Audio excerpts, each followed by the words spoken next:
All right, ladies and gentlemen, welcome back for another edition of the Modjeska Simkins School of Human Rights.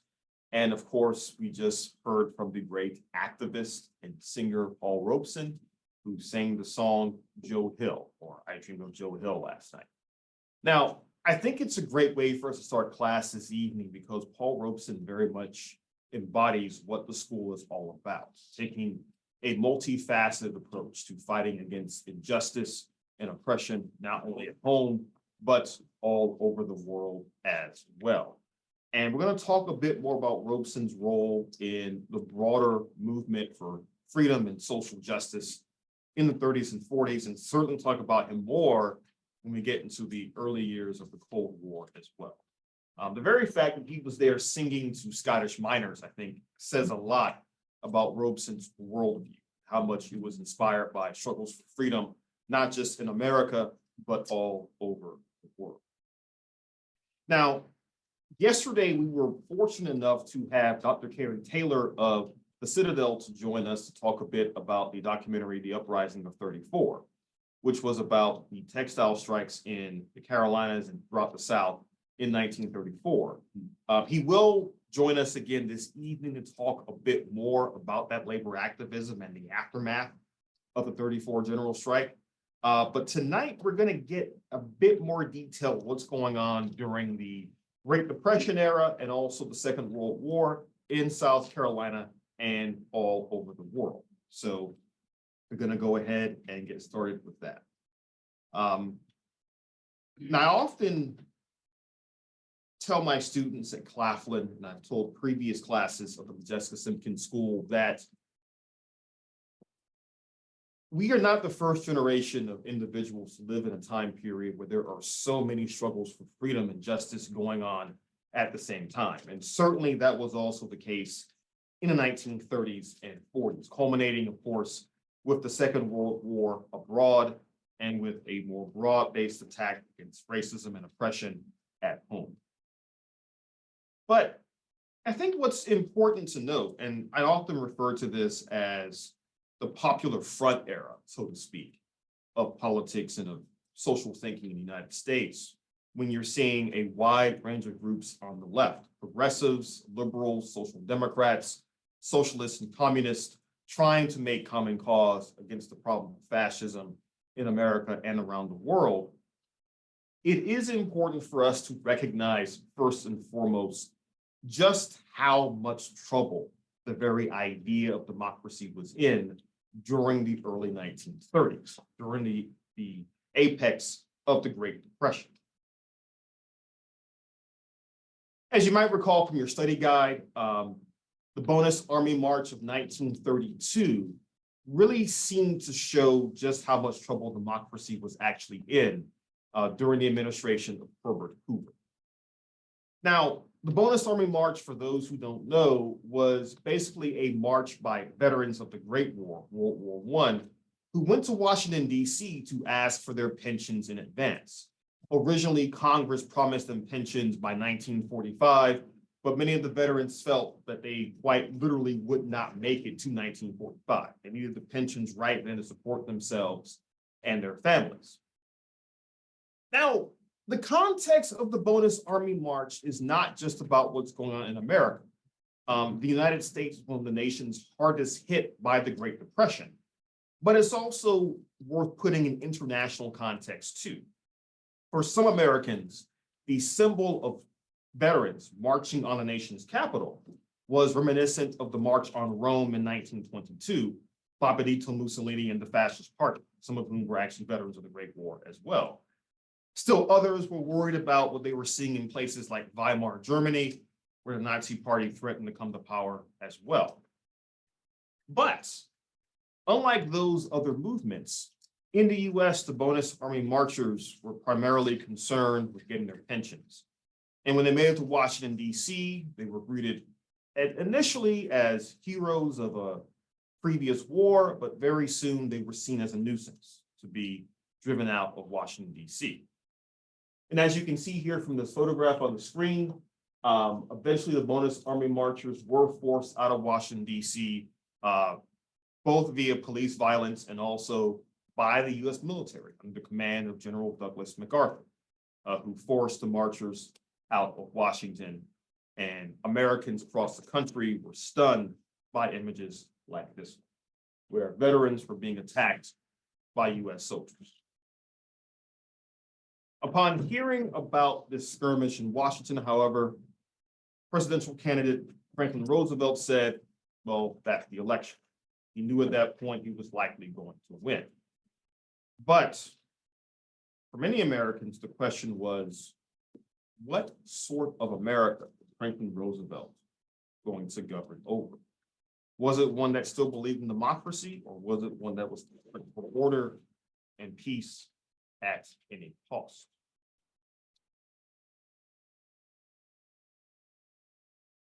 Now, again, when Roosevelt comes to power, there are many, especially in the South, who for the first time in their lives believe there's someone in the White House who is there to champion their needs and concerns. And as we saw in the documentary, The Uprising of '34, there are many white Southerners who were working class, who thought that President Roosevelt was there to be their friend and their ally in a time of national crisis. But what many strikers in 1934 in the South and elsewhere realized was that even President Roosevelt, despite his pushing of New Deal legislation to aid with labor strife and labor activism, along with trying to get the economy back on track, what they realized was that President Roosevelt would only go so far to aid unions that were going on strike. And even Roosevelt himself was only so powerful in terms of what was going on in the South at that time. Now, despite this, despite the fact that the uprising of '34 resulted in some serious setbacks for labor in the Deep South, what is also important to note is that it showed a renewed militancy amongst many Southerners, Black and white, when it came to labor issues. The question became for most people, however, what would this look like in the years and decades to come? And we're going to get into some of that today and next week as well, because again, in a lot of ways, this is an ongoing story. But there are other issues that are going on in the South as well that catch the attention of many Americans. I want to take a step back a little bit to 1931 and the trial of the Scottsboro Boys in Alabama. Now, the reason for this is in the Modjeska school, we've been talking a lot the last couple of classes about the rise of the NAACP, about the attempts by the NAACP and other middle-class organizations to organize folks on the ground. But the Scottsboro Boys trial becomes an example of how the NAACP's middle-class outlook limits what they're willing to do in the early 1930s. Now, the Scottsboro Boys were 9 young men, 9 young Black men. You actually see on the screen at the bottom of that cover of a labor defender. And they were accused of sexually assaulting and raping 2 white women on a train in Alabama.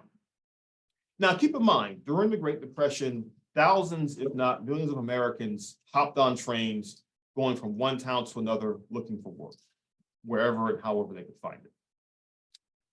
Eventually, the boys are arrested in Alabama. They are accused of rape and sexual assault, and everyone assumes they are dead to rights. There is no way in the world they will survive a trial by jury in Alabama.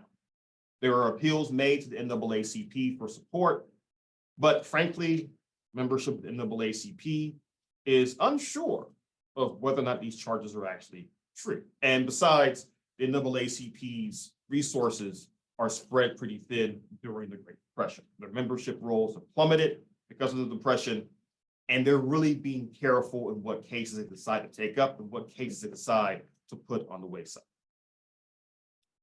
Enter the International Labor Defense, which was the legal arm of the Communist Party of the United States of America, the CPUSA. Now, when we talk about the history of civil rights, the history of militant human rights in the South and throughout the country, in the 1930s, 40s, 50s, and into the 1960s, the communists often serve as the great boogeymen for many white Southerners across the region. When we talk about outside agitators, they're often talking about the communists and the Communist Party. Part of the reason is, well, the communists were real. And in the 1930s, especially, the Communist Party started to make serious efforts to organize folks in the Deep South. They would eventually launch a campaign to try to organize Southerners in Alabama, for example. But their efforts really begin with this case, the Scottsboro Boys case, where they provide legal support and a lawyer for the boys in Alabama. And eventually, despite the fact that they suffer setbacks in Alabama, they get the case to the Supreme Court. And in Powell v. Alabama in 1932, the Supreme Court rules that, honestly, the boys did not have access to a true and fair trial because they didn't get a lawyer until shortly before the trial actually began. So it was kind of a technicality that they won on, but the communists took it. And then the case went back to Alabama. The boys are once again convicted. This process takes years, but eventually in Norris v. Alabama, the Supreme Court rules, well, actually, these convictions, they don't fly because there were no Black people on the juries trying these young boys. Again, a jury trial by your peers is guaranteed under the Constitution. And so the communists were able to take the lead on the Scottsboro Boys case. And again, it takes years before most of those boys are finally set free, but it takes a significant amount of time. But people across the country remember and recognize that it was the communists who led the way on this. The NAACP would eventually join the fray, but only belatedly.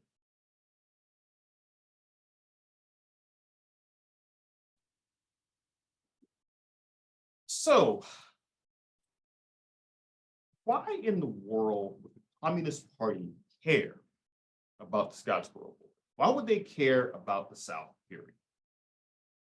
Now, I don't want to get too far in the weeds on what is known as the Black Belt thesis, except to say the following.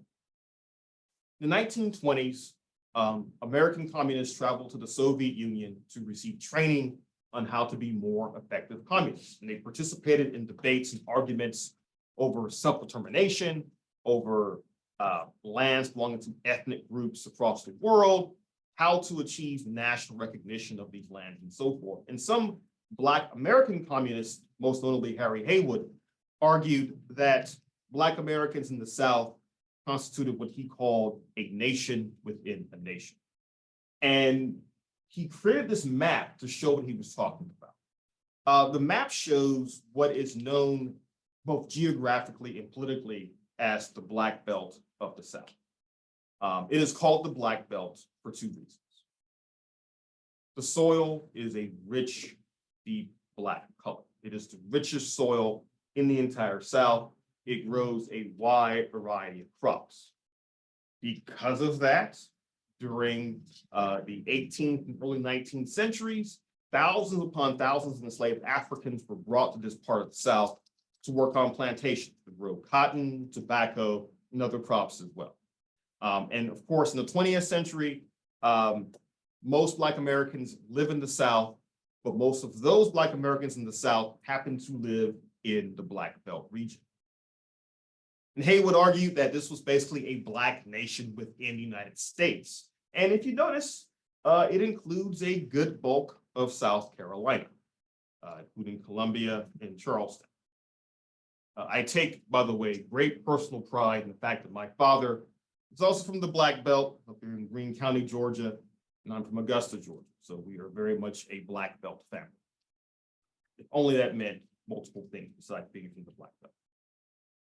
But this is what Haywood and other communists are talking about in the 1920s and 30s. And white Southerners are becoming increasingly concerned about communist interests in the Deep South. For example, I mentioned their efforts to organize in Alabama. They were focused primarily around Birmingham, which was a growing industrial city in the South in the 1930s. And there is a line from a great book about this organizing, book called Hammer and Hoe by Robin D.G. Kelly, where he mentions a communist talking to a Black sharecropper living in Alabama. And the sharecropper said that he was a big believer in theory and practice, a common term amongst communists and other left-wing activists. And he said, I have this theory, held up a copy of the Das Kapital in one hand. And he said, I'm also a big believer in practice. And he opened a drawer to show off a bunch of shotgun shells. The theory was in the book, the practice was in the shotgun. But this, again, was something that more and more Southerners, white and Black, were aware of. How communists were looking at the South as a potential place of resistance, rebellion, and, dare we say, even revolution.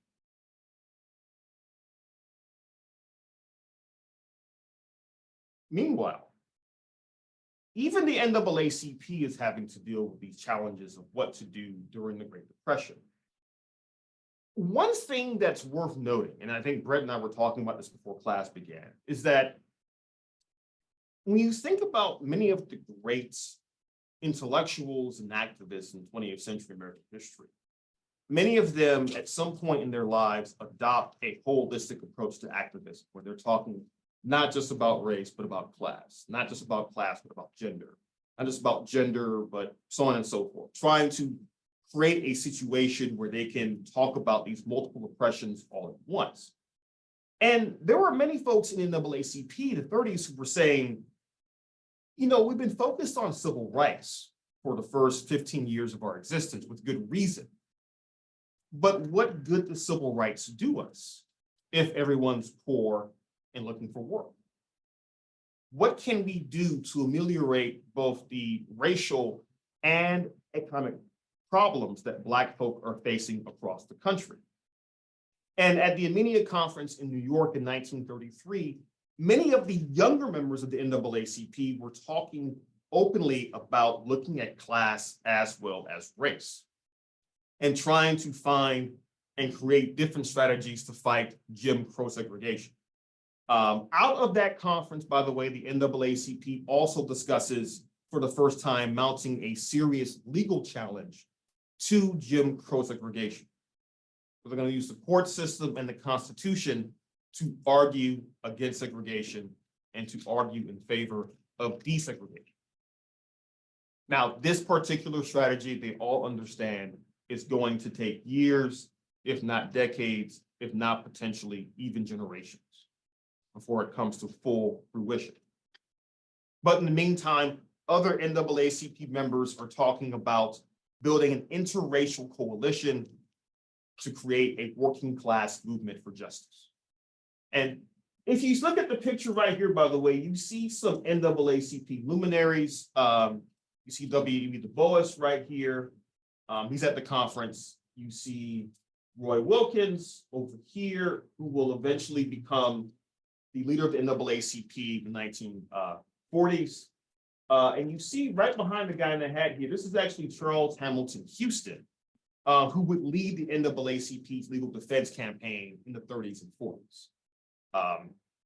You also see on the far left over here, Ralph Bunche, who would later become most famous as the first Black American to win a Nobel Peace Prize for his work with the United Nations in trying to solve the, get this, Israeli-Palestinian crisis back in 1947-48. Why was it Armenia? No. Oh, Armenia, I'm just thinking the town. Armenia, that was the town they met in. Yeah, Armenia, New York. Yeah. So it wasn't about. No. No, it was Armenia, New York was just like this small, secluded town they could meet in and enjoy themselves. And that's what the conference was named after.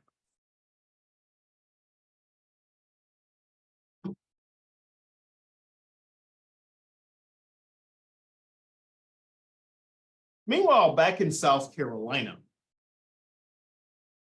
there are attempts at some serious political and social organizing, but I do have to talk for a brief moment about this gentleman, Cotton Ed Smith, who is a senator from South Carolina.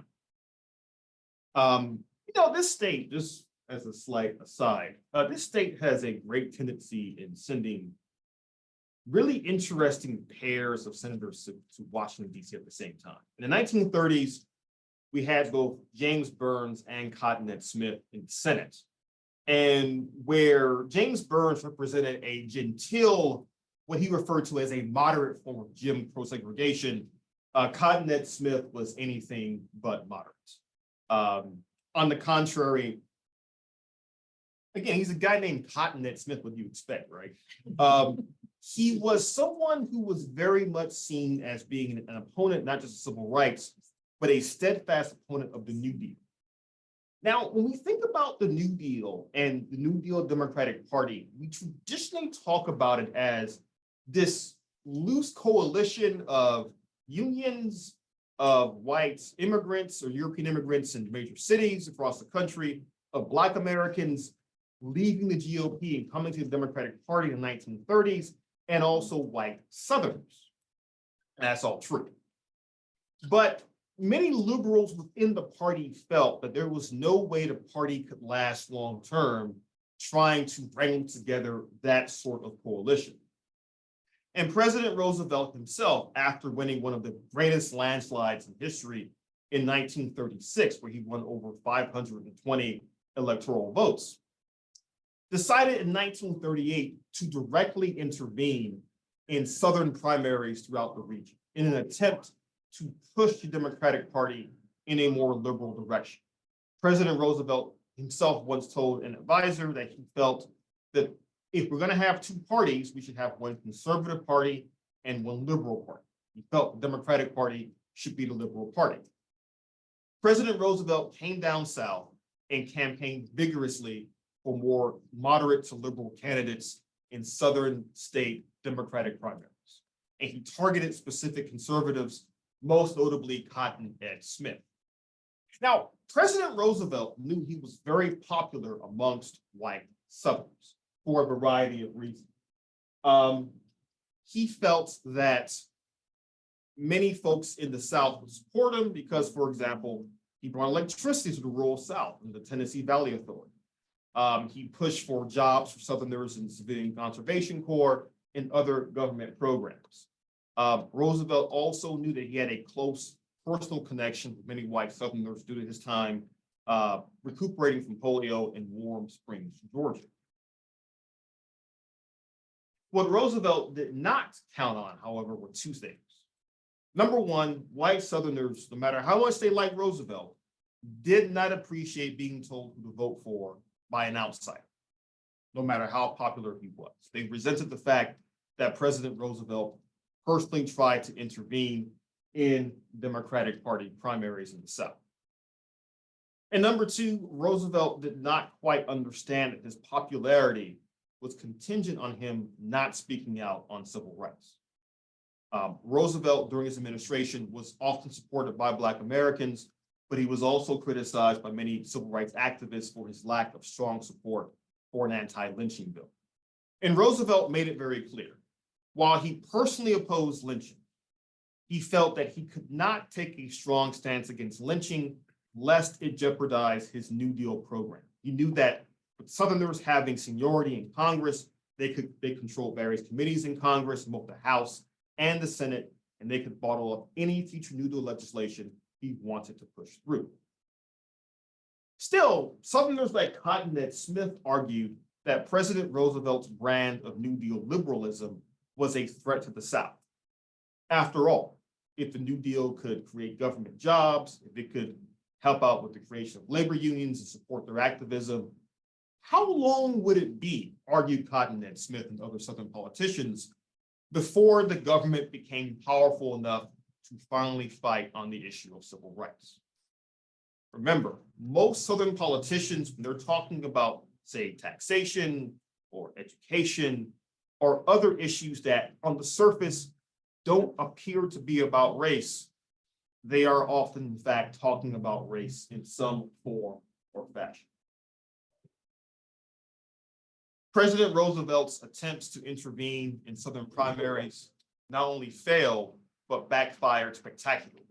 Every candidate he supported lost, every conservative he went up against won, and after 1938, there was a new coalition in Congress of Republican conservatives and white Southern Democrats.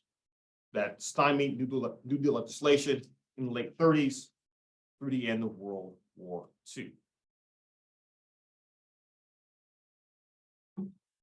Again, many white Southerners loved President Roosevelt and kept voting for him in 1940 and 1944. But on a state and local level, they continue to support more conservative candidates within the Democratic Party, stymieing any further efforts by the liberals in that party to make it a more progressive party. We'll come back to that in a few minutes.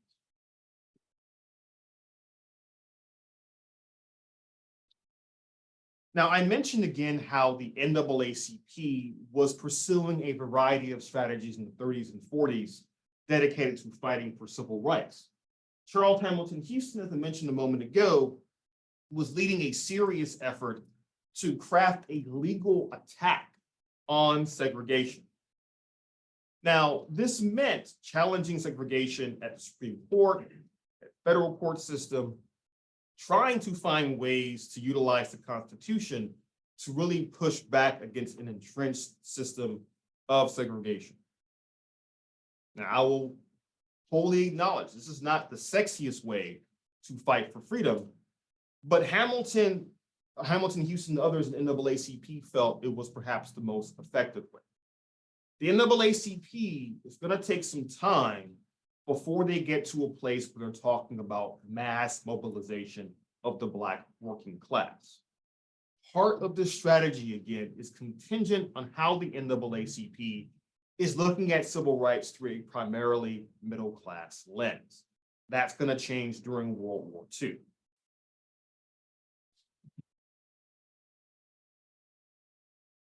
And even during the 30s, members of the NAACP like W.E. Du Bois are raising some tough questions about the purpose and the role of the organization during the Great Depression and the New Deal era. Eventually, Du Bois finds himself on one side of this debate, going up against Walter White and other leaders of the NAACP.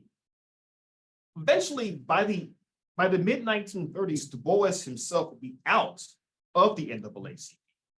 Primarily because in 1933 and 34, Du Bois writes a series of articles for the Crisis magazine where he argues for a form of economic separatism, where he starts talking about how the NAACP should support civil rights, but in the meantime, we should do our best to support Black schools, Black churches, and Black businesses due to the onslaught of the Great Depression. Many members of the NAACP's leadership disagree with Du Bois, believing he's taking basically 2 steps back to get 1 step forward. But Du Bois is steadfast in his belief. And during the 30s, Du Bois is also going to write more and more about things like creating economic cooperatives, trying to find ways to find alternatives to capitalism, because he's seen the Great Depression and the toll it's taking not just on Black Americans, but on Americans of every color, every race, every ethnicity. And in the 30s, you really start to see Du Bois question capitalism more and more. Du Bois, by the way, is also questioning the strength of democracy itself. In 1936, he takes an around the world tour that takes him to Germany, Soviet Union, and Japan. Now, Du Bois had been a graduate student in Germany in the 1890s, during the days of the German Empire. When he returned to Germany in 1936, he was stunned by what he witnessed. Writing for the Pittsburgh Courier, Du Bois described the plight of the German Jews in Berlin and throughout Germany. And when writing about this, Du Bois made comparisons between the plight of the Jews in Germany and Black Americans in the Deep South. But even Du Bois acknowledged there was something a bit different about what was being done to the Jews in Germany. Like, he felt it in the air. There was some sort of fate that awaited them that he couldn't quite parse out. Well, what he did understand was that the Germans took many laws from Jim Crow South and applied them to the Jews in Germany. Du Bois is one of the first people in the US to write about what would become known eventually as the Holocaust. And in fact, many Black newspapers reported on the plight of German Jews in a way that most of their white counterparts in the 1930s did not.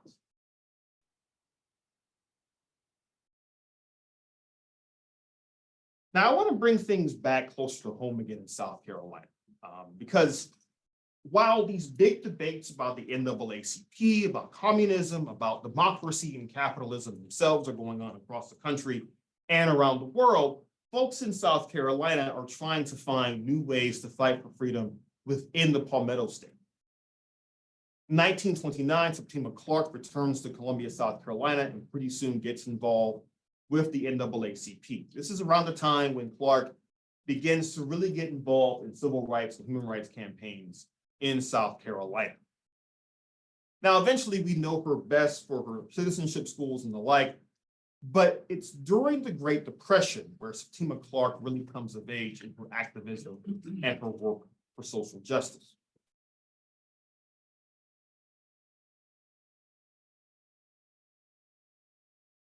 Around that same time, the NAACP in South Carolina is reorganized as the state conference of the NAACP. This is in large part to this gentleman, Levi G. Byrd. He had already worked to create an NAACP chapter on the local level within South Carolina. And by 1939, he felt it was time for the various NAACP chapters to begin working closer together. In 1939, he organizes a conference in Columbia, South Carolina at Benedict College, in which most of the chapters send their leaders to create this state conference. The one holdout was Reverend James Hinton of Columbia, who was really unsure of this idea of uniting all the NAACP chapters under one roof and pooling their resources. But Byrd was able to convince Reverend Hinton to do so because he said, if you support our efforts to create a state conference, we'll make you the president of said conference. That's usually a pretty good incentive to support anything. And so Reverend Hinton eventually agrees to do so. Now, at that 1939 conference, what you see is the creation of the leadership of the state conference. You have Levi Byrd having an important role. Reverend Hinton, you see on the right-hand side, the leader of the conference, and Modjeska Simkins becomes its secretary. I mentioned Clark a moment ago, coming of age as an activist in the 1930s. What you're already seeing is that Simkins by this time was working for public health in South Carolina, but she is also becoming more and more invested and engaged with the NAACP. And also look at the bottom, you also have Matthew Perry and DeQuincy Newman. Two men we'll talk about more in detail in the weeks to come as well. But this really represents how Black South Carolinians are trying to create and craft new strategies to fight against Jim Crow segregation in their state. They really don't have time to just wait for a legal campaign to work. They're trying to get to work on the ground here in South Carolina.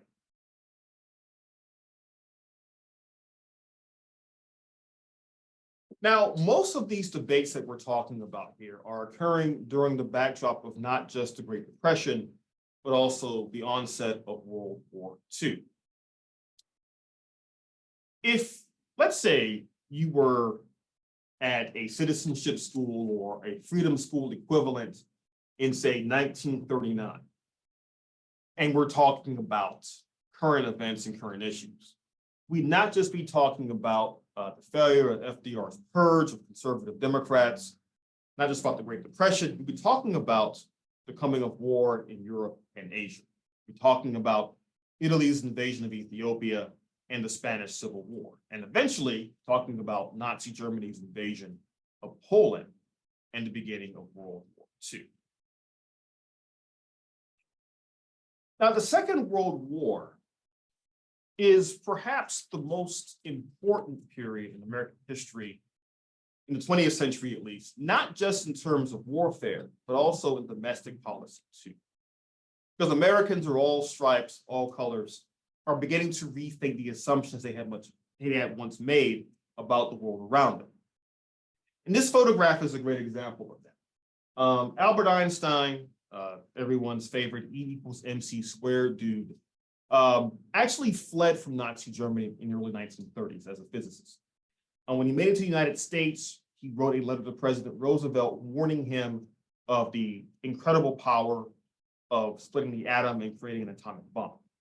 Now, of course, later on, Einstein will be a steadfast opponent of nuclear weapons. But in the 1930s and 40s, Professor Einstein was also stunned and appalled at the racism he witnessed within the United States. Professor Einstein made a point to lecture and speak at Black colleges and universities because he believed that Black students had every right in the world to have access to quality education. And so this photograph is actually of Albert Einstein teaching at Lincoln University, HBCU, in Pennsylvania. And there he was lecturing students about physics. But this is worth noting, Einstein was an outspoken opponent of racism throughout his adult life. In fact, this would get him in hot water during the early years of the Cold War.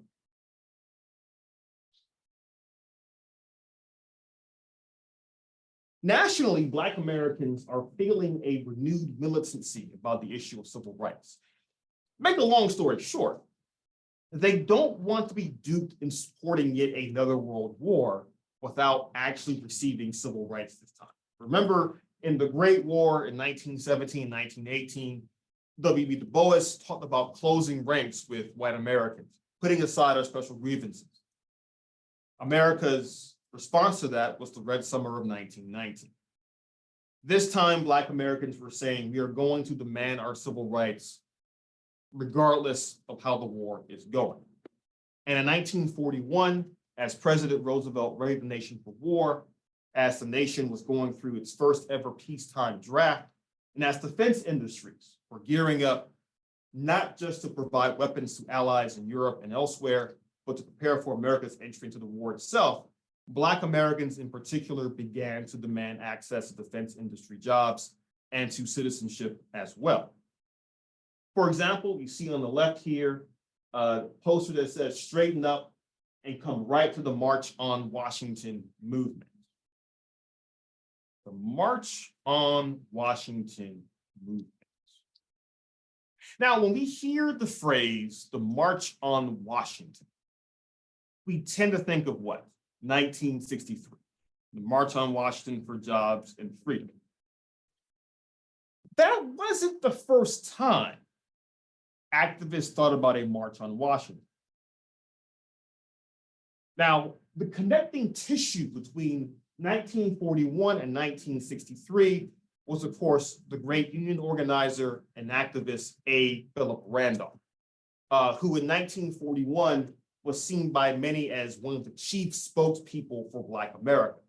He tells President Roosevelt, unless we get access to some of these defense industry jobs, we will bring thousands of Black Americans to Washington, D.C. to demand these jobs. President Roosevelt is not too happy about this. He's trying to show that the United States is a united front heading into potential war with Nazi Germany and the Japanese Empire. So he acquiesces, at least to some extent, and signs an executive order, which creates a Federal Employment Practices Commission, which is supposed to make sure that there is no discrimination at defense industries. Does it actually work? Well, yeah, no. It kind of works because it does make sure that Black Americans have some legal protection. But as we all know, with federal programs, it requires the federal government to have constant vigilance, and that wasn't always the case. Still, it does show that Black Americans are being respected as a political force by both Republicans and Democrats.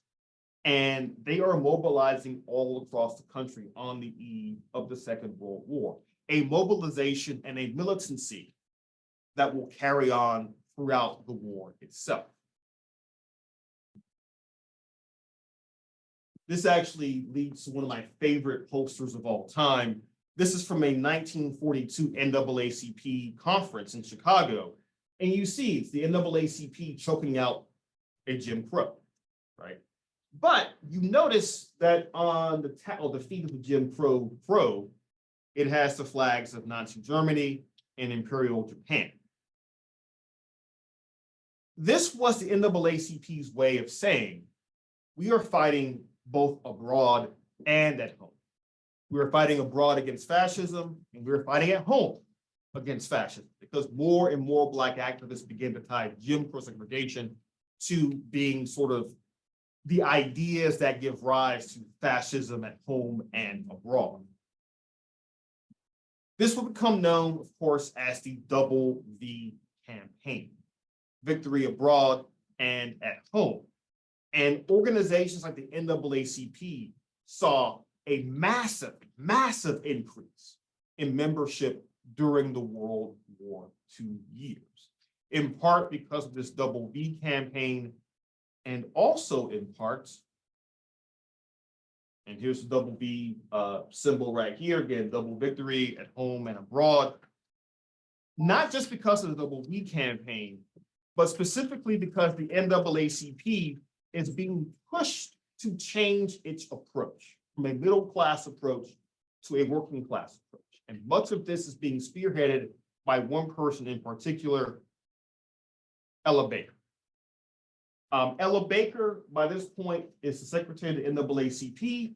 In 1943, she becomes the director of branches of the NAACP. In other words, she is in charge in increasing membership for the branches across the country. Ella Baker, who originally was from North Carolina, went to Shaw University, and eventually moved to Harlem in the 1930s, did something that really stunned the NAACP leadership. During the war years, she actually traveled down south and went town to town to help either resuscitate dying NAACP branches, or in some cases, to create new NAACP branches. Her philosophy of organizing was both very simple and also incredibly multifaceted. Target the working class. Organize working class people. Don't simply give people a leader to follow or to move behind. Give people the ability to think of themselves as leaders. If you can empower them to be leaders, you can empower them to make great change in their city, their state, across the country, and around the world. Considering that the Second World War was a fight, at least in the eyes of many Americans, between democracy and fascism, Ella Baker's belief in small d democracy, in making so-called everyday people leaders in their own right, was pretty damn revolutionary. By the end of World War II, the NAACP would balloon to over 400,000 members, the largest the NAACP ever was up to that point.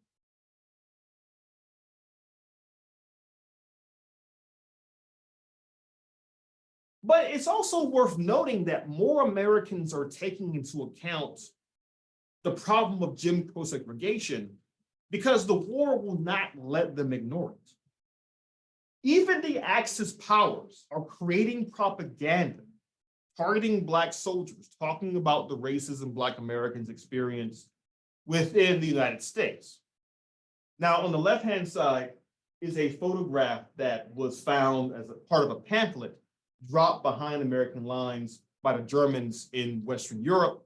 And on the right is a poster you would have found in fascist Italy in 1943, where the Italian government is warning Italian women that Black American troops are coming to assault and rape them.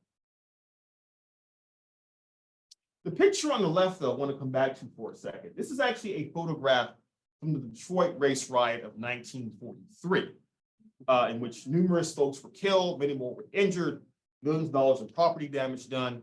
It was one of several major race riots that took place during World War II in 1943 or 44. And these riots were sparked by a number of things: police brutality, lack of adequate housing for people moving to major cities, racial tensions between Black and white Americans on the home front.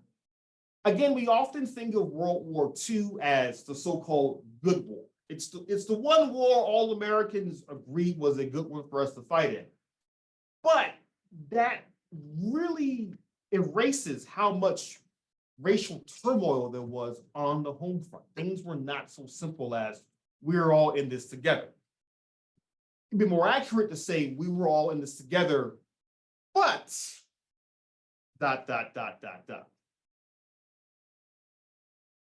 For example, talking about the Double V campaign as being the primary impetus for Black support of the Second World War. I read a few years ago a letter written by a Mississippi planter to his congressman in 1944, where he made it quite clear that for him, his sons were not fighting for the New Deal. They weren't fighting for liberalism. They weren't fighting for socialism. They weren't even fighting for democracy. He said, my sons, Mississippi, the Magnolia State, are fighting for states' rights. That is the reason we are fighting in the Second World War. Again, Americans going into World War II are fighting, they think for the same things, but they're kind of looking at it through different lenses. For some folks, it's about human rights and civil rights. For others, it's about keeping up the supremacy of states' rights and of white Americans. Not exactly all on the same page here.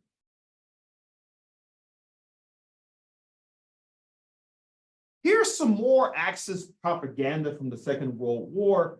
On the right-hand side is a poster from occupied Netherlands in 1944 titled Liberators, where the Nazis are making fun of what they kind of refer to as a mongrel state in the United States. It has these disparate parts of Black Americans and white Southerners, of lynching, and the Ku Klux Klan, and of jazz, and of Indians, and of Jewish Americans, so on and so forth. And the Nazis were saying, how can this country be seen as a liberating force?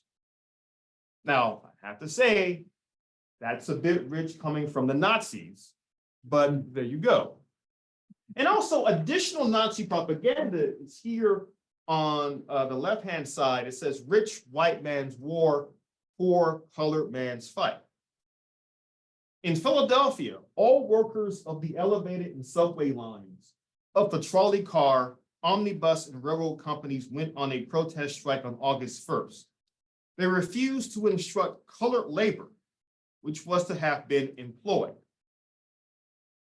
Colored soldiers of the U.S. forces, the white people in the USA refused to instruct your brethren to enable them to get work just because of their color. Are they not American citizens too? Those white Americans, however, don't mind sending you to the battlefields to fight and get killed for them. They think you are just good for them as cannon fodder. Again, this is propaganda that the Axis powers are targeting Black soldiers with during World War II. On the flip side, they would target white soldiers with propaganda saying, while you're fighting here in Europe, your wife is back home having relations with a Black man. Right. They're trying to find ways to drive a wedge within the U.S. Armed Forces during World War II. And so you have to keep in mind, what this is showing us is that peoples around the world were well aware of Jim Crow segregation. And the U.S. government is starting to become concerned about how Jim Crow looks to the rest of the world, especially as they are fighting for democracy during World War II. Now, during the war years, again, you're seeing militancy, the NAACP, you're seeing increased concern about racism, and within academia, you're seeing more and more pushback against ideas that support white supremacy. Now, by training and by trade, I am an intellectual historian, so I love to study the history of books and how books impact society. And in 1944, you have two remarkable books come out around the same time that have tremendous influence on race relations. One is pretty well known, Gunnar Myrdal's An American Dilemma, where he talks about the idea of the American creed and how the US had to be pushed to live up to that creed. But the other one was spearheaded and edited by this gentleman, a Black historian named Rayford Logan, titled What the Negro Wants. Now, What the Negro Wants was a collection of essays written by various Black activists and intellectuals. W.B. Du Bois, Mary McLeod Bethune, George Schuyler, I believe Roy Wilkins is in there, so on and so forth. Now, he published the book, Logan did, with UNC Press, University of North Carolina Press, which at the time was seen as the more liberal university press in the Deep South. They were deeply committed to open debate and discussion. And the assumption was you have 12 different Black writers are going to have 12 different ideas about what the quote unquote Negro actually wants. When UNC Press received the manuscript in early 1944, they were stunned because every writer in the book said, we all want the same thing, freedom and freedom now. Now, again, UNC Press was pretty progressive. The University of North Carolina at Chapel Hill was one of the more progressive Southern college campuses. But it was still in the South. And the editors told Logan and his team, hey, we're not so sure about publishing this book. These Negroes are kind of radical here. What's going on? And they decide to publish the book, but this is the first and only time UNC Press does this. They actually run a disclaimer in the title page saying, we at UNC Press do not support the views of the authors in this particular book. We published it, but we don't actually support it. So take it for what you will. This is what the Negro supposedly wants. But again, it shows a renewed militancy amongst Black Americans that folks across the spectrum, politically speaking, are all saying Negroes want justice, freedom, and equality, not tomorrow, not a year from now, not 10 years from now, right now. And if the country is going to be serious about fighting for democracy abroad, it has to be serious about fighting for democracy at home too.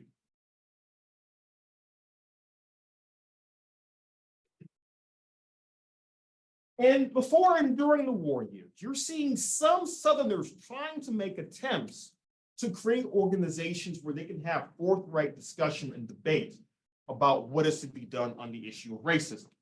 One of those groups is the Southern Conference for Human Welfare, which was founded in the late 1930s by among others, Eleanor Roosevelt and Mary McLeod Bethune. And if you ask me, if you're trying to form a civil rights organization, you could do worse than having Eleanor Roosevelt and Mary McLeod Bethune as among your founders. Now, of course, as we all know, Bethune was originally from South Carolina. She would create a school for Black youth in Florida. And by the 30s, Mary McLeod Bethune was one of the most important Black Americans in the country. She had the ear of the First Lady, Eleanor Roosevelt, with whom she was good friends. She was part of Franklin Roosevelt's Black cabinet, which were Black officials in the federal government dealing with Black issues. And Bethune had considerable influence with other civil rights groups as well. However, while the Southern Conference for Human Welfare was working hard to have serious and forthright discussion about racism in the South, it would take another organization, the Southern Negro Youth Congress, to really get the ball rolling on radicalism in the South. Now, I'm going to make a history joke that I don't think anybody will get tonight, but you'll get it in like 2 or 3 weeks. Some historians of the civil rights movement refer to the SNYC as the original SNCC. That is a reference to the SNCC of the 1960s, the Student Nonviolent Coordinating Committee. But the Southern Negro Youth Congress was around from 1937 to 1949. And it would include, we believe, maybe up to a couple 100,000 Black Americans across the South in its organization at its height. Now, the SNYC was originally formed to organize sharecroppers in the Deep South, to organize industrializing workers and so forth. And they were very much focused on helping younger Black Americans to get involved in the political process. Among those are people like the woman you see here, Esther Cooper Jackson, who was an activist. She was a graduate of Oberlin College, and she became a key leader in the SNYC in the 1940s. I would compare Esther Cooper Jackson, in fact, to Modjeska Simkins, in that they are both important leaders of human rights struggles in the 20th century who still have not gotten their full due. But like Simkins, Jackson was involved in a variety of human rights movements throughout the 20th century. We're going to talk more about her next class, but one thing to keep in mind with Esther Cooper Jackson is that she was very much involved in radical organizing in the 1930s and 40s and would do so for the rest of her life. By the way, when I say rest of her life, Esther Cooper Jackson died, I believe, 2 years ago. So she lived to be well over 100 years old. So she was, you talk about somebody who was in the struggle for life. She was in the struggle for life.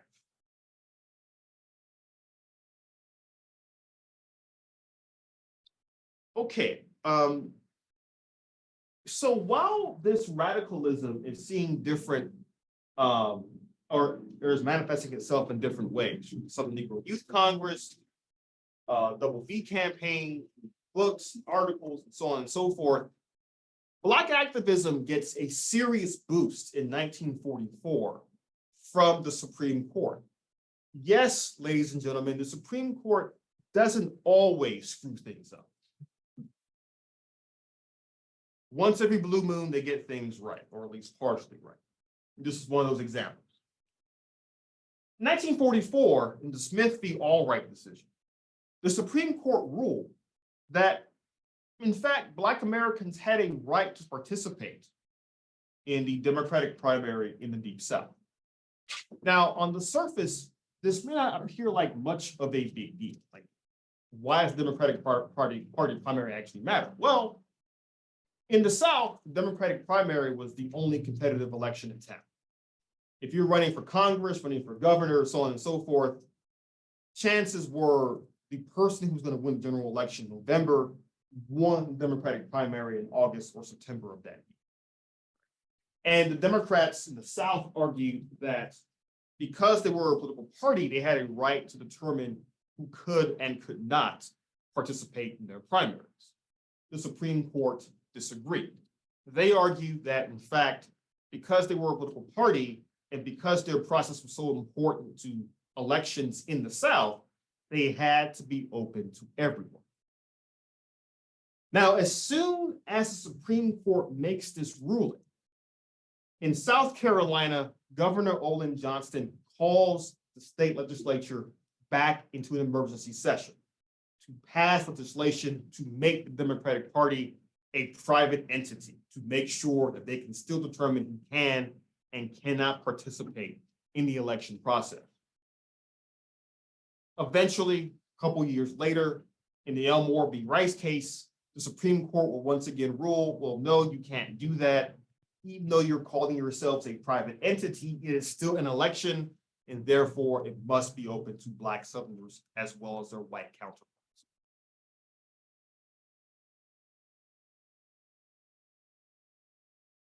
But in the immediate aftermath of the Smith v. Allwright decision, some in South Carolina get the idea of exercising their small d democratic muscle.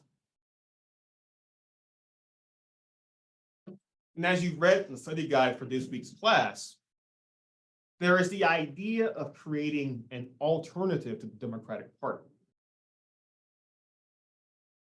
Folks like John McCrae, the man you see here, who was a newspaper editor of the Lighthouse and Informer, which was the most radical Black newspaper in the state at that time, decided to create the Progressive Democratic Party. Now, it was a party open to everyone regardless of race, but it very quickly becomes seen as a Black alternative to the state Democratic Party.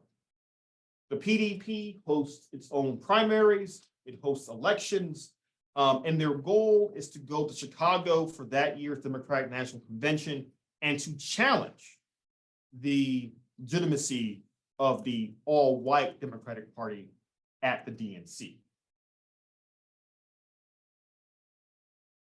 Now, eventually the PDP is unsuccessful in challenging the Democratic Party of South Carolina at the DNC, but nonetheless, the experience of the PDP gives Black Americans in South Carolina some glimmer of hope. It lets them exercise democracy, many of them the first time in their lives. For example, the PDP runs Osceola McCain, man here third from right, for the US Senate in 1944. Now, McCain is an interesting figure. He was originally from South Carolina. He would fight in the Great War, and after the war was over, he decided to actually stay in Europe. He would open a nightclub and cafe in Belgium, which became one of the most popular hotspots in Brussels. And then World War II came. The Nazis invaded Belgium, and McCain decided to return home to the US.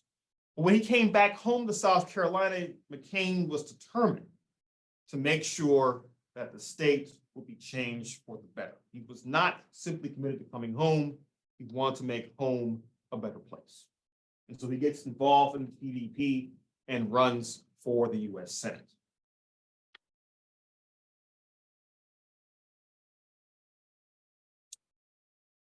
Again, South Carolina becomes the focal point of a series of civil rights and human rights battles during and after World Wars. And I want to finish up by talking about a particular court case that really defines the limits of what the NAACP was achieving at that time, and also opened up a new front in the fight for civil rights.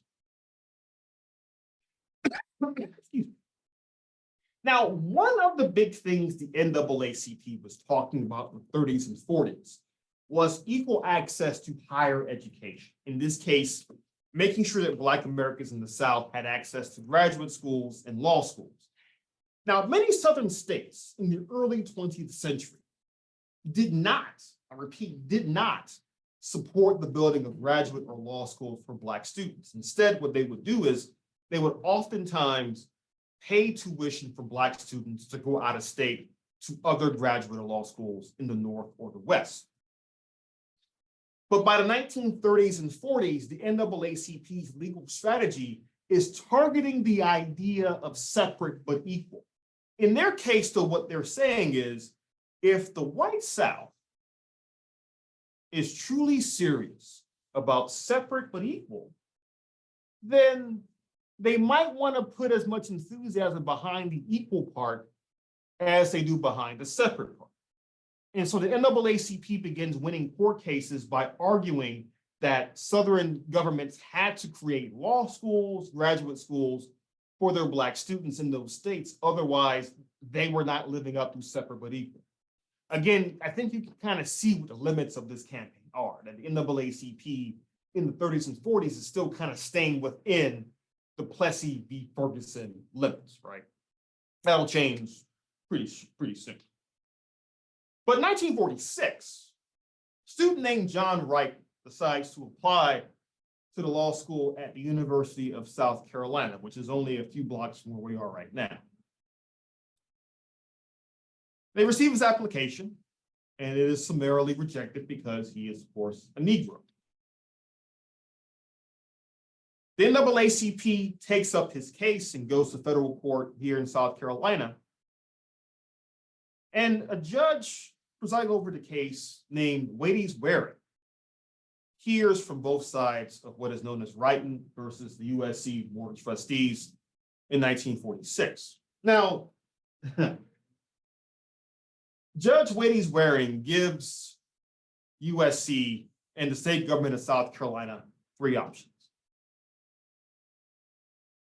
Option one, just let John Wrighton attend your law school.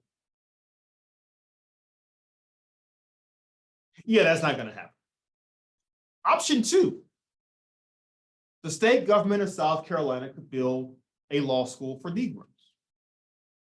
Or there's option 3.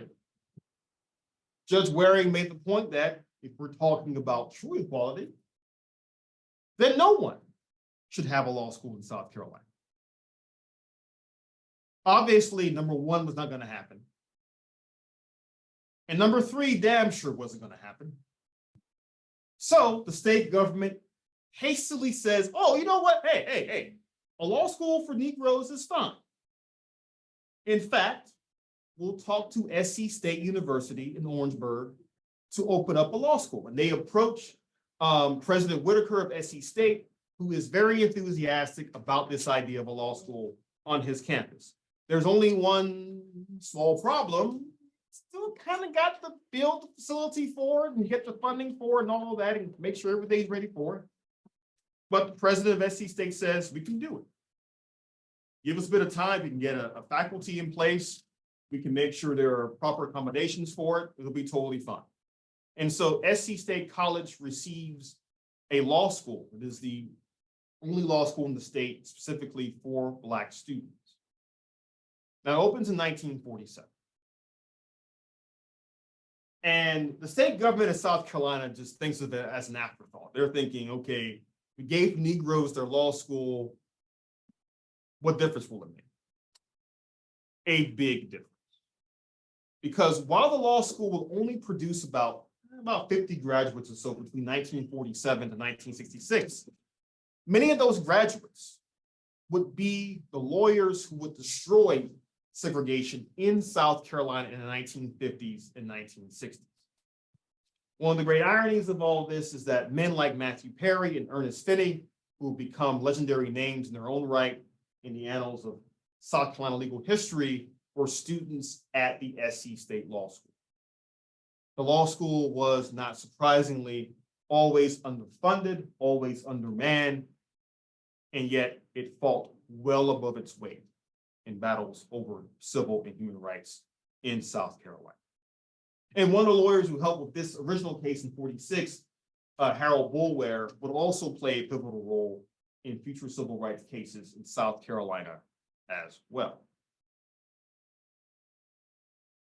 Now, before I turn the floor over to Carrie Taylor, who I think has already joined us, talking about labor history during this time period, I also want to point out how by the end of World War II, Southern politics and Southern politicians were beginning to be pilloried more and more in the national press. This is a cartoon from around 1944-45 about Governor Eugene Talmadge of Georgia. As you can see here, he has a Jim Crow on his shoulder, and he's saying, you can keep your American eagle, I got a bird all my own. Now, again, I'm a native Georgian. I'm from Georgia, and let's just say Governor Talmadge, even today, is not fondly remembered. In fact, I'm a graduate of Georgia Southern University from my undergrad and MA degrees. Talmadge at one point actually got so invested in being like a people politician that he actually personally investigated what books were in libraries in various colleges and universities. He actually goes after Georgia Southern at the time for having some books in their library that preach things like racial equality, for example. He eventually went so far, he actually cost the entire university system of Georgia their accreditation. Like every college in the university system lost their accreditation because of Eugene Talmadge. And if we were not on camera and not recording this for YouTube, I would give you my true, unabashed thoughts about Talmadge.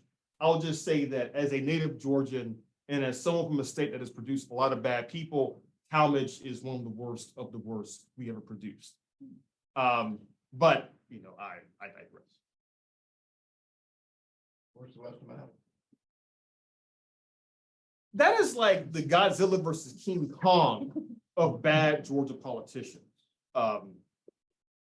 But again, we have your Eugene Talmadges on the one hand, but on the other end of the spectrum, we have James Burns, who represents, like I said before, a more genteel, moderate form of Jim Crow segregation. Now, during World War II, James Burns is arguably the second most important man in the United States. He personally directs the Office of War Production. He serves a variety of government roles under President Roosevelt, who's a good friend of his. And at one point in 1944, there is talk of making Burns the next vice president of the United States. Now, most years, that wouldn't really matter. Except in 1944, most leading Democrats are pretty sure that President Roosevelt will not survive a fourth term. The assumption is whoever his next vice president is going to be will in fact be the next president of the United States. At that 1944 convention, the same one where the Progressive Democratic Party fails to make headway against the Democratic Party of South Carolina, there are debates and discussions about who FDR's next VP should be. Some folks wanted to keep Henry Wallace on the ticket. Wallace was from Iowa. He was very progressive on a number of social issues, but he was seen as too left-wing. Others were talking about James Burns, except despite James Burns' leadership during World War II, despite the fact that Burns had served in the House, in the Senate, on the Supreme Court, he had had every job you can think of, except like White House janitor, basically, at that point. Burns was still seen as a liability because of his pro-segregationist stance.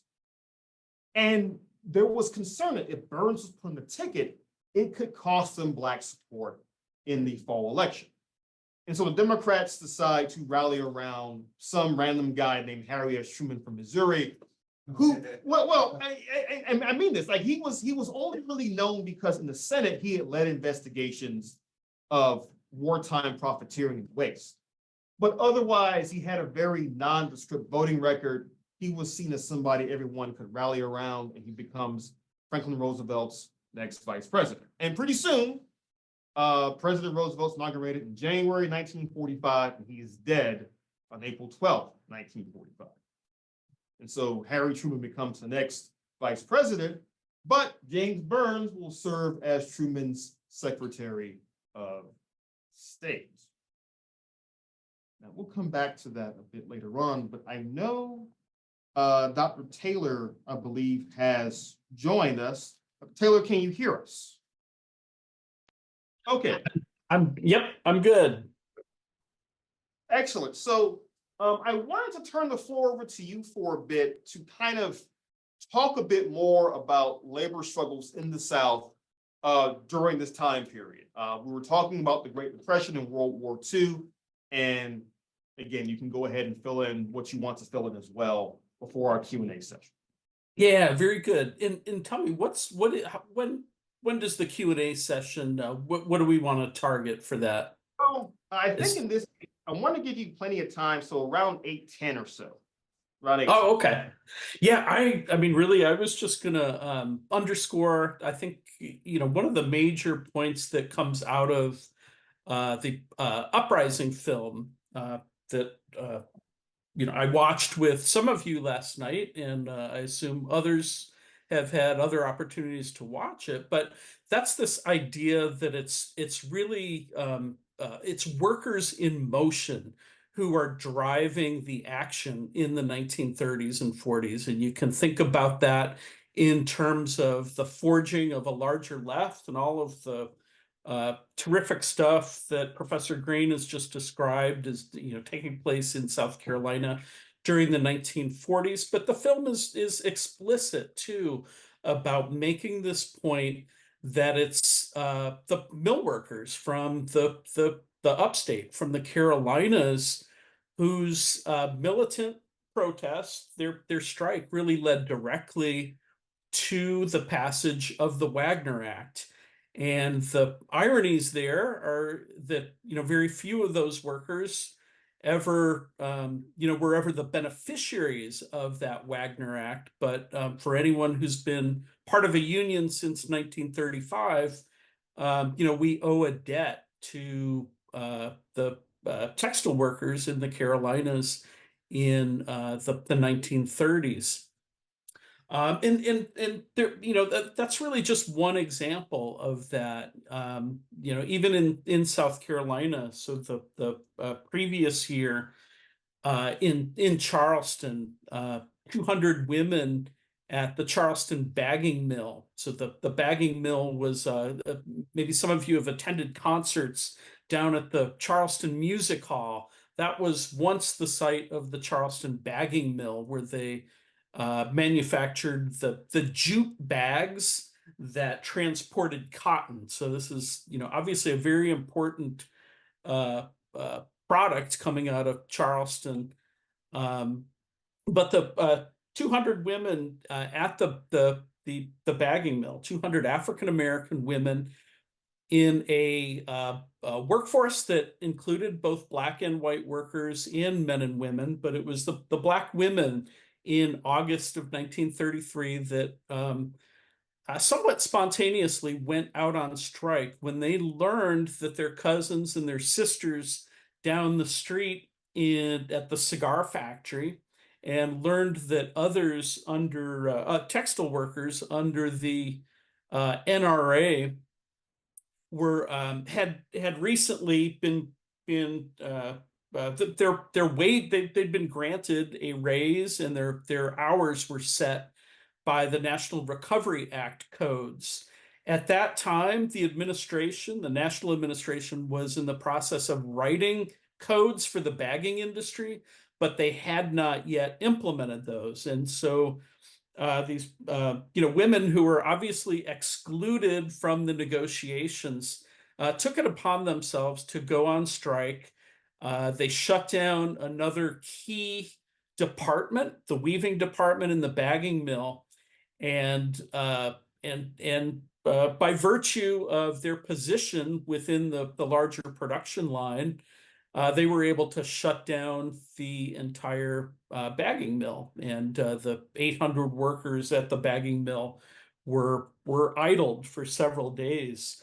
Upon learning of the strike, the mill superintendent went up to plead with the women to get back on the job, and they pretty bluntly refused.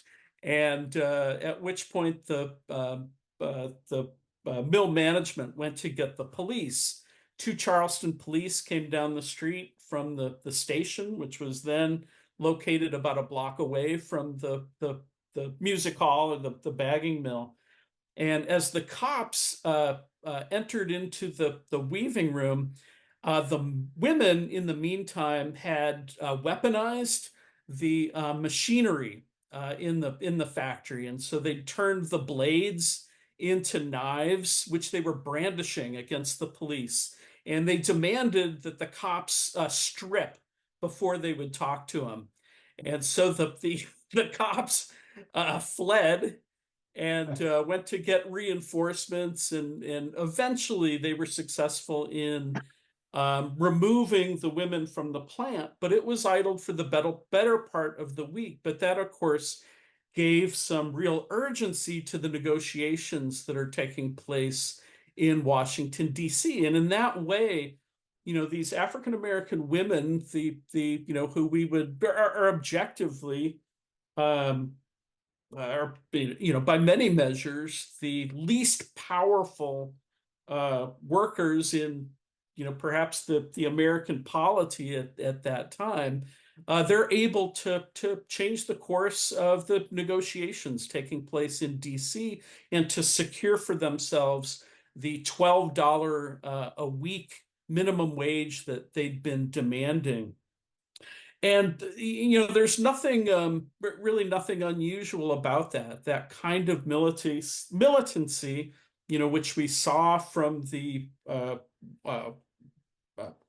basically all white workers in the textile industry. That was it was there's even more evidence of African American workers in the 30s taking similar kinds of actions. And maybe I'll just mention one other example from Charleston.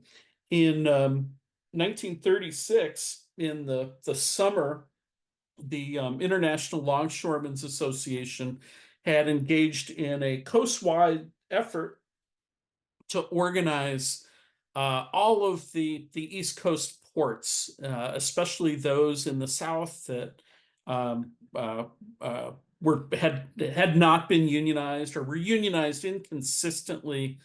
In Charleston, we have a tradition of unionization among the dock workers going back to emancipation, but the fortunes of the unions kind of rose and fell with the fortunes of the port. And so in the early 30s, the workers were not unionized. So the ILA sends organizers down, and the response is immediate, that the longshoremen join the ILA, and they're enthusiastic about restarting their union, which is Local 1422 of the ILA, still in existence here in Charleston. But almost immediately, the workers are put to a test when their demands for overtime pay were rejected by the A.E. Holloman Shipping Company, which wanted to pay them the basic rate, but would not compensate them for the overtime that the workers thought they had negotiated and were entitled to. So 300 of the ILA members went down to the pay stand of the A.E. Holloman down on the Cooper River in off of East Bay Street in Charleston, and they demanded the pay that they'd been denied. They were victims of wage theft. Again, panicky company officials call in the police. Charleston police try to negotiate with the leaders. They round up the leadership and put them in jail. But then, the mood is such that the Charleston police feel compelled to wheel out their single submachine gun that the police department had purchased as surplus from World War One, and they train the machine gun on the group of workers who got the message and dispersed for that day. But they continued their protests for another several weeks until they basically received everything that they had demanded. And this was also after a short walkout, a subsequent walkout, in which the Black ILA members were demanding the right to negotiate for themselves, to sit across the table from the company and negotiate rather than going through a white mediator or even the white leadership of the ILA. So it was for a couple months, even after the establishment of the union, it required these kinds of militant actions to for workers to have their demands met. City of Charleston almost immediately purchased two extra machine guns. So impressed they were with the effectiveness of the first one that they had on hand.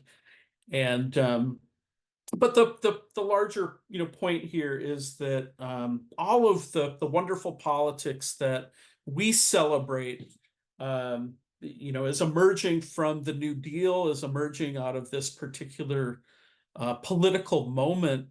It really it goes back to, or it's rooted in workplace struggles. This is it's not moral suasion that the Roosevelt administration's going to listen to. Certainly not the state government in South Carolina, but it's the ability to shut down production and to disrupt that really provides the kind of opening that's needed then for all of the really great activity that takes place in virtually every aspect of American culture. So it's not just labor, but it's education, it's the law, it's housing. all of the good stuff that's happening in uh, the fact that Chapel Hill is put in a position where that they published was it Logan's book, Professor Green, that you mentioned? Yes, exactly. Yeah, yeah. Just the fact that they're, that's really born of a larger moment of political militancy. And I'm sorry I was late for this discussion, but it sounds like you covered a tremendous amount, and so it's exciting to hear what I did here. Um, I'll unless there's any questions, Professor Green, or from anyone else, I might just stop there. Go ahead. Um, Carrie, bring a little more current with the strikes down there that we're familiar with, the hospital strike in '68, and then maybe the ILA dust up in '90. Just the dynamic of the city, they weren't, well, the hospital strike was not successful. Speak to that one. Yeah, yeah, it's well, the one thing I will make is a point I will make is that there's a direct through line, a direct tie from the protests of the 1930s and 1940s through the hospital strike, through the ILA, and through some more recent efforts to organize fast food workers and healthcare workers in Charleston. And that through line really comes to us through it's really through the groups like I assume you're going to get into the FTA and the cigar factory strike if you haven't covered that already. Yes. But have you done that already, or is that coming Not up? yet. We're gonna get to it though. It's what's that? Not yet. We're gonna get to it. I think Oh, probably next week. You saw Jim. yeah, yeah. No, very good. So, major strike in Charleston, but it's part of a national action against the American Tobacco Company. But for the purposes of this conversation, there are um, some key tobacco workers whose leadership is developed in the context of the formation of a left-led union in the mid 1940s, the Food, Tobacco, and Agricultural Workers, Local 15 here in Charleston. But it's veterans of that strike who are the kind of the first mentors to the women at the Medical College of South Carolina, who began organizing in the mid to late 1960s. These are Black Charleston women who are taking the lead, whose pay is below that of the federal minimum wage at the time. The argument of the state of South Carolina is that as state workers, they're not protected by the federal minimum wage, so they should accept the dollar an hour that they're being paid by the medical college. But the first among the first people that the hospital workers turned to were veterans of the 1945-1946 strike. And it was a woman named Lily Doster and Isaiah Bennett, who I'm not sure if Mr. Bennett was later part of the South Carolina Progressive Network. I know he was a member of CAFE, the Carolina Alliance for Fair Employment. But Bennett and Doster were early mentors to people like Mary Moutry and Louise Brown and many others. And it was Lily Doster that connected the hospital workers to Local 1199, a left healthcare worker union based out of New York City. So Lily made Doster put Ms. Moultrie in touch with Local 1199. Eventually, SCLC is also the Southern Christian Leadership Conference is brought in as well. Oh, look at that! We instant graphics. That's great. Um,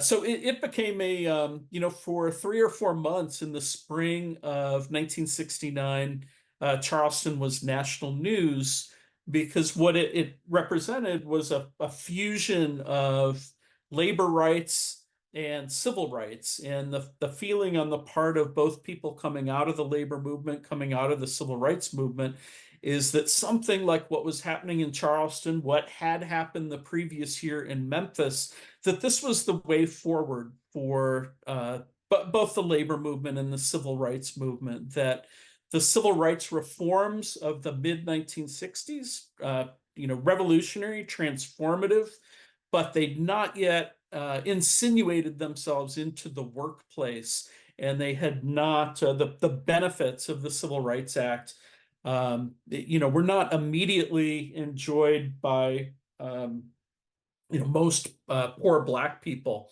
And so the feeling is that the sense was that a strike such as was taking place in Charleston would really, that would point toward the direction where we needed to be headed. And I think in a lot of ways we're still at that 1969 moment, or that Poor People's Campaign moment, where at which Dr. King left us. So very direct ties. One living tie to the going back, not quite to the bagging mill. I've yet to find a veteran of the 1933 bagging mill strike. I only wish I'd started earlier. But Louise Brown, who's very active here in Charleston, among her earliest memories are of walking with her mother and her aunt on the picket line outside of the cigar factory. So she is a direct connection to the cigar factory strike of the 40s. She was then central to the organizing, and she was one of the striking women at the medical college, or later to become MUSC, and she's still very active today, and provides a living link to the period of history that Professor Green and that we've been talking about these last couple days. Dr. Taylor, I had the privilege of marching in the 68 March. I was working for the Southern Student Organizing Committee then, and met a lot of those people, and certainly worked with Mary Moultrie and others. But what I think we can share with this class is that Charleston, because of its international element in the port, has always been a more liberal place than well, not always been, but certainly last century was a little more liberal place, and that the longshoremen, their lawyer, the person that defended them, was the mayor of Charleston from the 30s, right on it was Gilliard, right? And so the Democrats have been using the ILA Hall for their meetings for decades, and so that there is a significant Black middle class that's been built by the longshoremen. It's a career, and so that's the thing that is the differentiation between the gig economy of today and the labor economy of yesterday, where you actually had careers. And so a person that gets into the longshoreman can be making $70,000 to $100,000 in 10 years. And that it has built this tremendous middle class in Charleston, Black middle class. And I went to help to organize a Labor Day picnic probably 15 years ago, maybe 20 years ago, for the family. And there was 5,000 people in the family, the retirees, and several $1 billion in their healthcare benefits. And so it stands as a beacon for for organizing. It also lifts up the power that contributed to making the city a more liberal place and more willing to work with the working class. Thank you, sir. Yes. And can I just say, before we get to your question, Brett, I have a question for you. So you just said you were at the march in Charleston. Did you actually ever sleep in the late 1960s or what? Because you were doing that, you were doing anti-war stuff. Did you actually get like 8 hours of sleep at all during that time period, or what? I'm catching up now. Well, that's good to know. That explains a great many things. All right, go ahead. So I was amused by the story about the ladies who were weavers improvising knives, making the two white policemen strip who then fled. What town was that and what year? You said, but it didn't stick with me. Oh, yeah, no, I'm sorry. That was in Charleston as It well. was the hometown Charleston. It was in Charleston, yeah. And if any of you are familiar with the Charleston Music Hall, that was initially constructed, as I understand it, as part of a rail yard. It was a repair shop for for trains. But then later in the late 19th century is when it was converted to the mill. And the bagging mill at its peak took up most of that city block. I think now there's a hotel included there and Rue de Jean and some other fancy restaurants. But that was all part of this complex that employed, hundreds of workers and would have been, with the cigar factory, the major manufacturing employer in Charleston for many years. All right, so now we're at the Q&A session of class. Any questions from the audience? Oh, I see one in the chat. Is there any way to reserve your comments with these interesting links you were posting? Okay, I'll answer that a bit later. Any questions from either the audience in here or the audience on Zoom? I can provoke a question with Dr. Taylor, because we've had a bit of a side conference about looking back at the struggles, the valiant struggles like the one in 1934 when 7 people were killed in Honea Path, as not being a good motivator for today's young people trying to organize unions. And so we're questioning it, like, what is the motivator? And I want to pose to Dr. Taylor is that the motivator has to be not the workplace, but the value system that we share. Because the workplace has been, we now have a gig economy with no careers. And if there was dirt thrown on that grave, it was when California had a statewide referendum where the young working people that were working for all these gig economies and driving dinners around didn't want to be tied down with a career. So are we're post-career, Dr. Taylor, are we going to need to organize not the working places, but the working people that share values with each other? Take us to that promised land.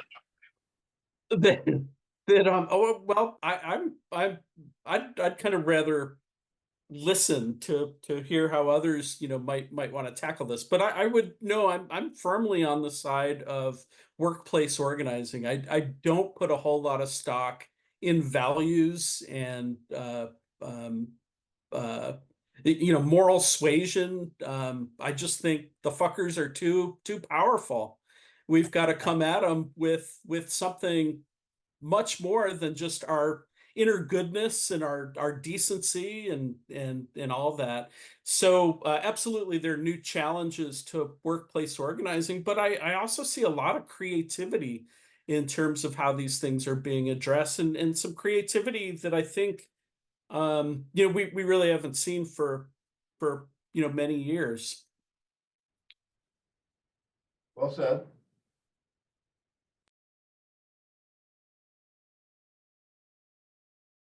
Any other questions, comments, or any responses to Dr. Taylor's statement or Brett's question? I guess I'll challenge the premise that we're moving to a fully gig economy structure. I think it's maybe a bifurcated or a trifurcated labor system where you will have people that are on a track of having the natural order of moving on up in a career, and then you will have people that are in a gig economy, and you have people that are in jobs where there is no chance really for advancement or a career. And it does present new challenges, but I don't think everybody's moving to a gig economy, I guess.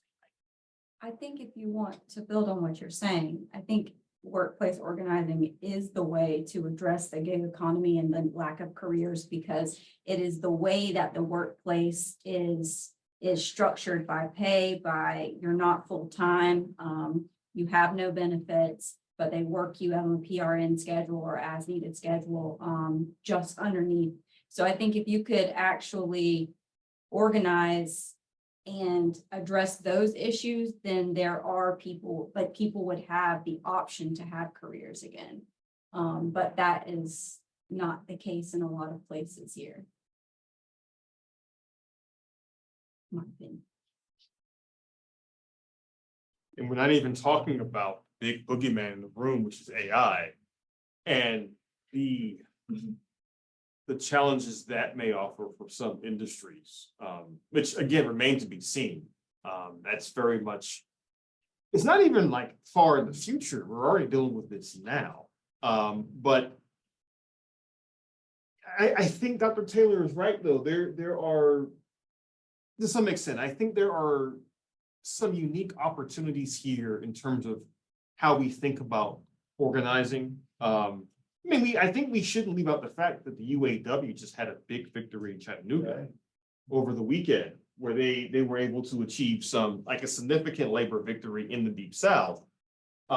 So, there are some potential for change. We've seen organizing in places like Waffle Houses, for instance, at Starbucks cafes, so on and so forth. But I think also, coming at this as a historian for a second, I think also what's important to note is how so many of these labor victories are not getting the kind of media attention they deserve. For example, the UAW's win in Chattanooga, and I'll get a story about this very quickly if you've not already heard about this, but the UAW victory should be a much bigger deal than it is. And I think that perhaps the media is not really familiar with how to deal with labor wins. They haven't done it in a long time. It's unclear. They may not simply care. But again, there is some really unique organizing going on on the ground. And I'll just really quickly share my screen to show you a story from Reuters about that UAW victory. What is that? Okay. That says UAW wins big in historic union vote at Volkswagen Tennessee factory. And again, the victory was pretty decisive. Like 73% voted in favor of joining the UAW.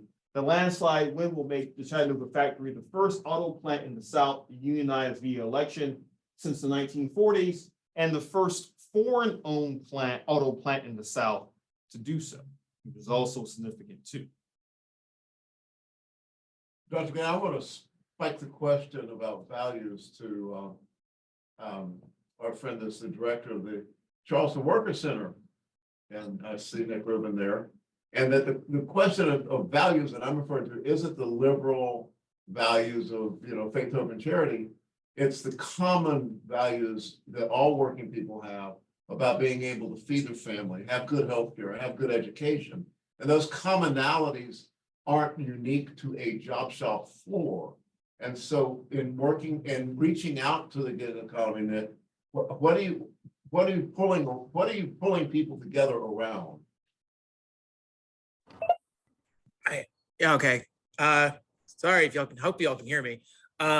Yes. Yeah, you can? Great, cool. I don't know how technology works. I think that, kind of going back to what y'all were talking about a minute ago, so much of work now outside of particular industries is mediated through computers. I don't think that we have, I think really one of the big problems facing organizing right now in a lot of sectors is that we have this very atomized workforce, right? How often do you see your coworkers? How often do you actually work alongside people, in a physical sense? I know a lot of people, we mediate our work through Zoom or, Teams, or even if we're working in the same place, we're working on computers 99% of the time instead of interacting face to face. And the community ties that sustain organizing efforts and labor actions are, very difficult, I think, or a new challenge here. You think about like strikes in the past, community centers, churches, these other kinds of social structures that really, nourished and provided some of the backbone and support for actions. Some of these things are more and more alienated to a lot of people. We don't have these spaces to kind of connect with other workers. Some of the challenge. So I think that's one of the big challenges right now for labor organizing and organizing in general is just finding spaces where we can actually connect and realize some of the central and common issues that we all face as working class people. Regardless of industries, capitalism and landlords kind of come after all of us in very unique, or not unique ways, in very similar ways. So I'll say that. All right. So I had an existential moment in January of 2019 when my junior staff at my very liberal organization organized underneath us. So I suddenly found myself from being against the man to being the man and having to enter into a collective bargaining process. And what struck me was just how poorly served the members of the union were by the negotiators, in that there was language about fax machines that was presented to us. And then at the end, I actually negotiated against myself because I had a better idea of what my staff wanted and gave them higher rates than what the union was actually asking for, which I think is something that I would hope that those that are organizing would spend more time listening to the folks they are claiming that they're representing, not claiming, but they are representing, and actually making sure that their needs are fully met. I'll jump right back in here real quick because I think that's a really good point. You look at the UAW victory yesterday or last week in Chattanooga, and the general trajectory of the UAW under Sean Fain and some other efforts like Teamsters for a Democratic Union. Those efforts, those reform efforts, are really trying to put the power and authority of the union back in the hands of the rank and file and in the members, and engaging the members, top to bottom in the process. They should be engaged. These should be democratic organizations. Actually, Sean Fain said this on Saturday at Labor Notes. UAW built the bombers back in World War II, right? UAW workers built those bombers. And, they were called the arsenal of democracy. And that's really what the labor movement and unions are. They are this arsenal of democracy, but only if the membership is engaged. The unions are structured in a way that allow members to participate and take full ownership and really connect with their union, right? So, yeah, democracy is so important, and some of these reform efforts in the labor movement are really trying to make sure that that is front and center in these efforts. And I think that's one of the things that's really paying dividends when people see that the union that they're a part of, that they can take control and they can own it and be a meaningful participant in the decisions of the union. Right. I know that Sandy has been pretty patient. Did you have a question as well, Sandy? I sure did, Dr. Taylor. One of the things I think I missed when you were talking about the union that was formed with the assistance of the ILA in Charleston. And I thought you said that it consisted of women primarily. So I wanted to know, was that the case? Was the plant or the place where they formed the union a predominant business for women, or, how did the other workers interface with that? No, thank you for the opportunity to clarify. No, when I was the longshoremen in very recent years have hired or a number of women have joined the ranks of Local 1422 in recent years, but in the 1930s, the dock workers were exclusively men, and they were Black men. There's a separate Charleston ILA local that's nearly all white for the checkers and the clerks, but the dock workers historically have been African American. When I was talking about, I did make this point that it really is, in Charleston, I suspect the pattern, we could see this in other parts of the South, but it is time and time again, it's Black women who are taking the lead in a lot of these organizing efforts. So it was the African American women at the Charleston bagging mill that precipitated the plant shutdown. It was, it was Black women who were the most militant element of the 1945, 1946 cigar worker strike. And it was almost all Black women who walked out from MUSC in 1969. About 400 workers walked out and stayed out for 3 or 4 months. So yeah, but I know I was going kind of fast and probably jumbling some things. But at least for the ILA, the longshoremen, dock workers, those are all have historically that's been all men. Yes, go ahead, please. Yeah, so I was thinking about the textile mill strikes and the sort of predicament that they find themselves in, which is to say that there is nothing to catch them, right? Like, I mean, they're completely dependent on this company, or at least largely dependent on it. And on the one hand, now we have more worker mobility. So if you strike and you lose, you have more mobility and you can go other places. But that mobility seems like a catch-22, right? Because everybody's coming and going and there's not that community being formed. So I guess the two-part question, like, what can we learn about the importance of like communities or even like mutual aid as a way to catch people when, they strike and the strike loses? And then also that catch-22 of greater mobility means you can take more risks with organizing, but also there's less opportunities to organize. I don't know if that was a question. That part is a series of half thoughts.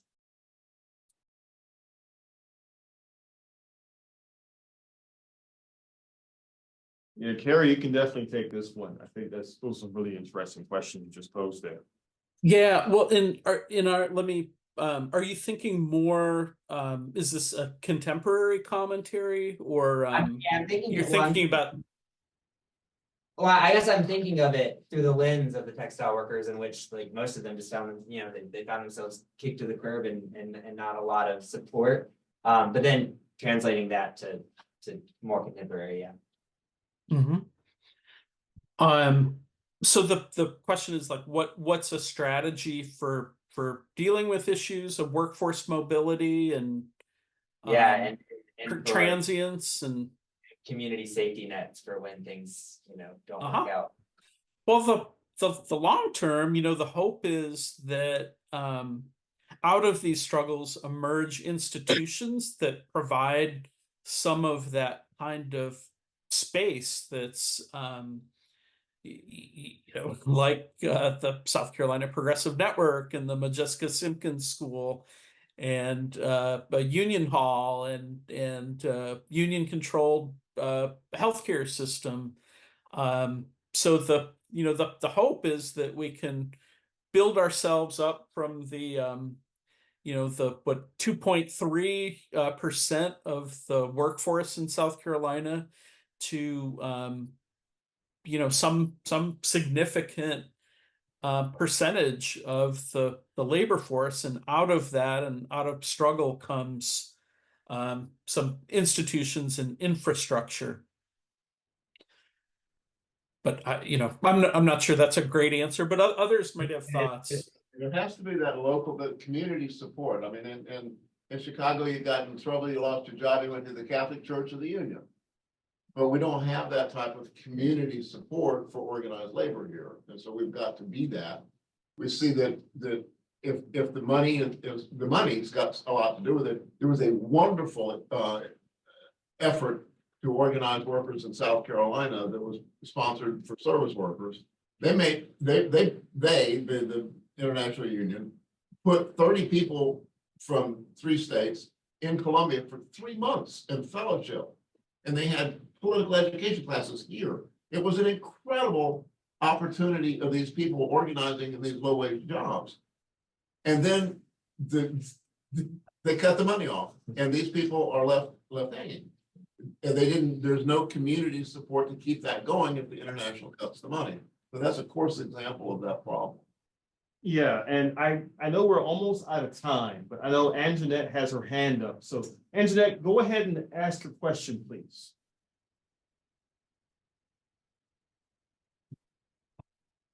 Can you hear her? Yeah, finding me, but.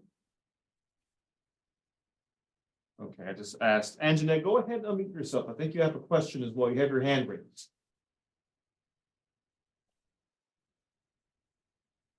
She's still on mute.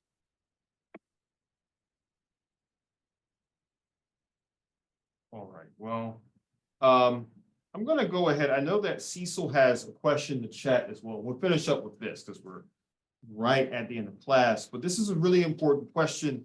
And this might be one we'll have to wrestle with next week and the week after that and the week after that. Cecil asked in the chat, what is the predominant tactic used today to thwart unionization in your opinion? Is it variations on fear mongering or something else? And he adds, can our history with such tactics inform us on how to proceed today?